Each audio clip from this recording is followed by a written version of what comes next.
Hello, mambo vipi? Naitwa BM. Leo tutajifunza Microsoft Word somo la kwanza. Tutafungua Microsoft Word.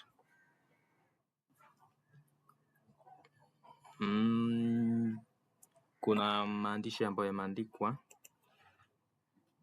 lakini tutashughulika nayo. Sisi tutashughulika na mpangilio wa Microsoft Word.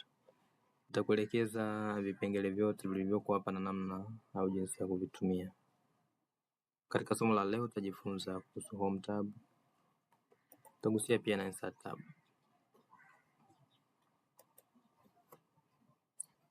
Katika Home tab, kwa mfano ukiandika kichwa cha habari, tuashumu hii ndio page yetu ya mwanzo. Unaweza kuibold au kuunbold, lakini unaweza kuilaza itasize au itasize kupigia mstari. Sasa pia kuna option ya aina ya mstari ambao unataka underline. Kama ni mstari kama huu ni wewe, lakini kama kuna mstari mwingine ambao unataka upigie mstari kama huu ni wewe. Sasa okay. Mimi sihitaji kupigia mstari na wala sihitaji kulaza, lakini kichwa cha habari kinaweza kikawa na rangi tofauti na rangi zingine. Labda kama nimependa blue na nahitaji ni bold. Lakini pia kuna kitu kinaitwa font type hapa mwandiko. Kuna chagua font kama ni Times New Roman ambayo ni kama standard au robot. Size, font size maybe kama ni 14, 12, 11. Hii standard ni 12, lakini kwa sababu hii ni heading nitaiongeza kwa kubonyeza hapa. 20 nyingi nitaipunguza kwa kutumia hiki kitufe hapa. 16 inatosha. Labda bahati mbaya nimeandika heading kumbe nimeandika kwa herufi ndogo bila kujua. Sihitaji kufuta neno zima alafu ndo niandike upya. Isipokuwa nita highlight. Kwa highlight ujue. Usijali utajua. Okay. Nitakuja nitumie hapa case. Maana yake herufi kubwa. Hapa kuna sentence case. Maana yake herufi ya mwanzo iwe kubwa na kadhalika. Lakini nikasema hii Trimble Business Center ni heading. Maana yake itakuwa heading 1. Nikibisha hapo. Tumesema hii itakuwa Times New Roman ambayo ni standard. Font lazima ipungue ibaki 16.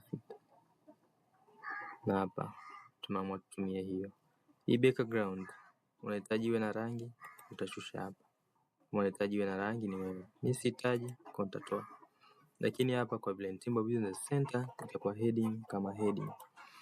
Sasa kama tumeandika maandishi kadhaa, labda kwamba what is this, how can we do blah blah blah, ukiandika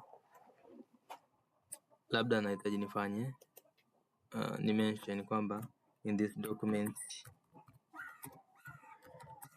we will have, labda nitakaanza kumention vitu ambavyo utakuwa navyo. Labda nitakuwa na data import. Hapa niki highlight nahitaji ni copy. Kwa unaweza ukabonyeza Ctrl+C au kaja ukabonyeza copy. Nimeshamaliza. Kukati maana yake ni kukati, maana yake unatoa neno zima. Ctrl+Z au bonyeza hapa maana yake unarudi nyuma. Nimekueleza vitu vingi kwa wakati mmoja. Nahitaji kukopi, copy maana yake unachukua lakini inabaki. Nataka nilipaste hapa. Kile cha kukopi ni kupaste. Kuna Ctrl+V maana yake ya kupaste. Au utabonyeza hapo. Sasa nataka ni mention kwa kutumia vitufe. Kwa nikiwa katika Home tab, utakuja hapa. Utachagua kitufe ambacho mimi nakitaka.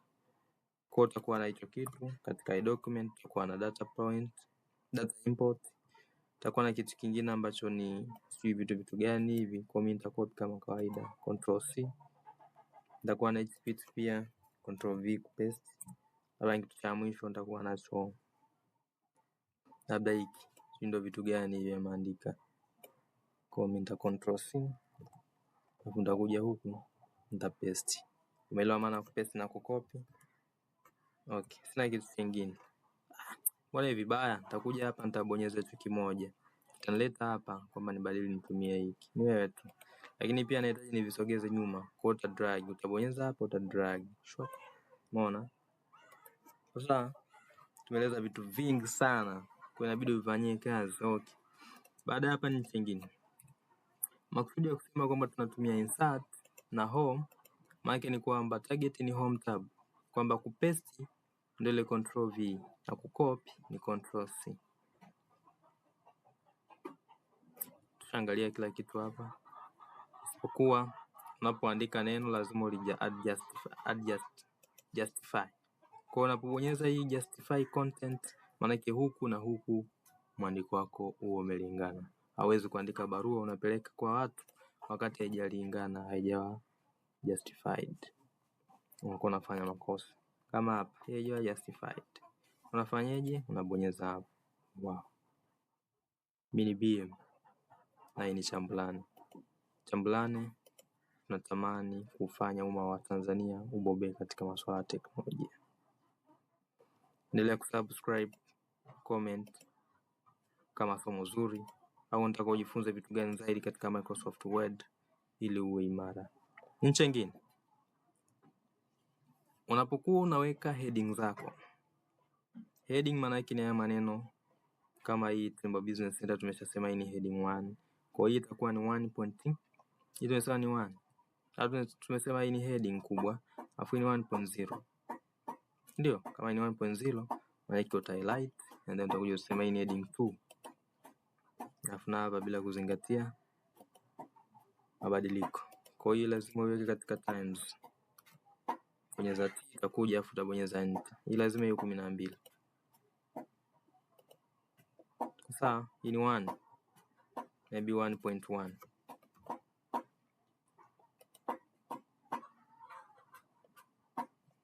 Heading pia itakuwa ni 1.2. Kama 1.2 maana ni heading 2.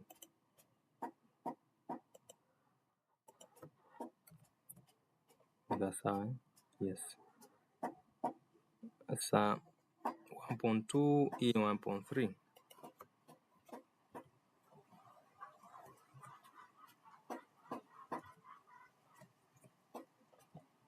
1.3 na hii ni heading 2. Sawa.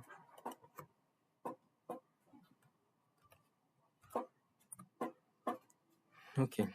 1.3 hii ni 1.4 na nyingine inakuwa ni heading 2.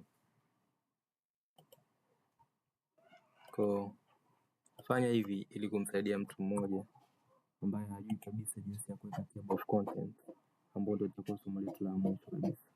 Na itakuwa ni 1.5. Kutoka heading 2 bila kusahau mabadiliko yoyote. Sasa mtu anasema hivi lazima nibadilishe. Ndio lazima ubadilishe. Usibadilishe kitu kinatokea. Labda tuassume ni 1.2.1. Maana ni heading 3. Heading 3 hii hapa. Sasa kama ilivyo ili tuone kipi kitakachotokea. Haya. Hii 1.4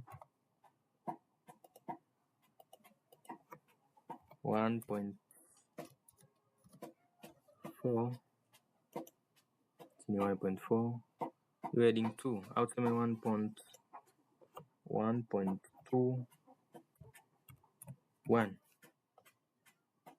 itakuwa ni 3.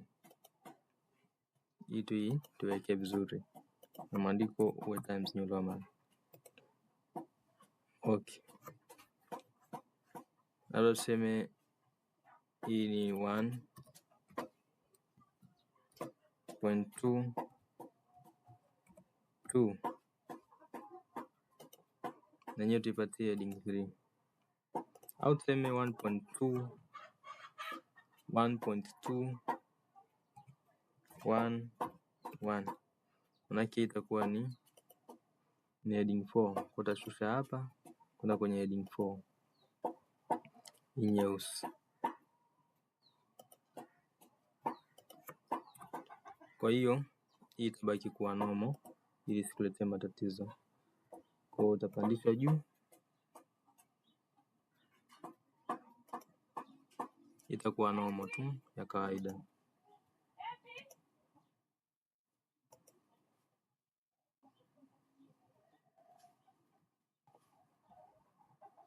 Itakuwa normal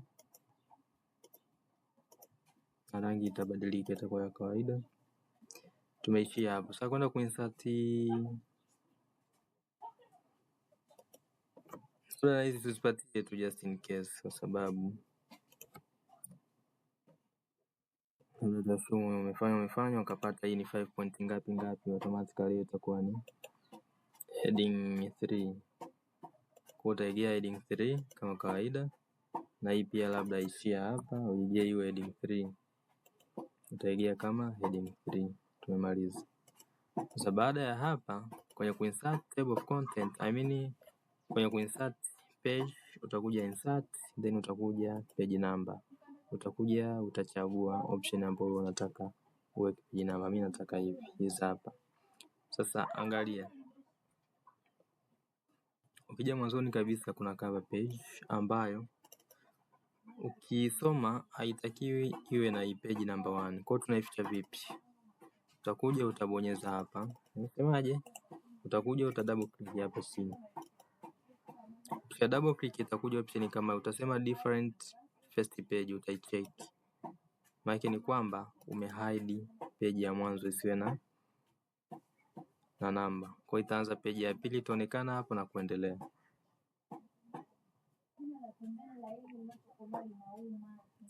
Okay. Baada ya kuweka page number, target ni nini? Tunataka tuweke table of content. Sasa tunataka table of content. Baada ya kusema tutakuwa na hivi vitu, maana tunataka tuone kwenye content kuna vitu gani. Kwa mimi nita insert ili uende katika page inayofuata. Hakikisha usiweke madude haya, usiweke ma space, toa space zote, isipokuwa njoo ukiwa hapa, unaweza ukiwa hapa, njoo insert blank page. Ukisha insert blank page, njoo hapa kwa backspace. Unaona? Wow.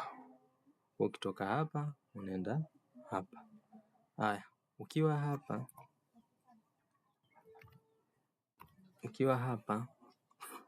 njoo reference and then table of content. Ziko za design nyingi, kuna design hii, uangalia design na kufaa, lakini mimi nitachukua ya mwanzo. Umeona? Yes, hapo. Kwa hapa pia unaweza ukaamua editing kuanzia mwandiko na kila kitu. Kwa umeona imekaa vizuri. Sasa angalia hizi ni zile font ambazo nilikuwa nakwambia zina shida. Kwa make sure kwamba font size zinakaa vizuri. Baada ya kuweka table of content, ukifanya marekebisho yoyote huku chini, itabidi uje update table of content. So utakuja hapa and then update table of content. Inabidi update entire table. Uta click okay. Tutokea changes huko.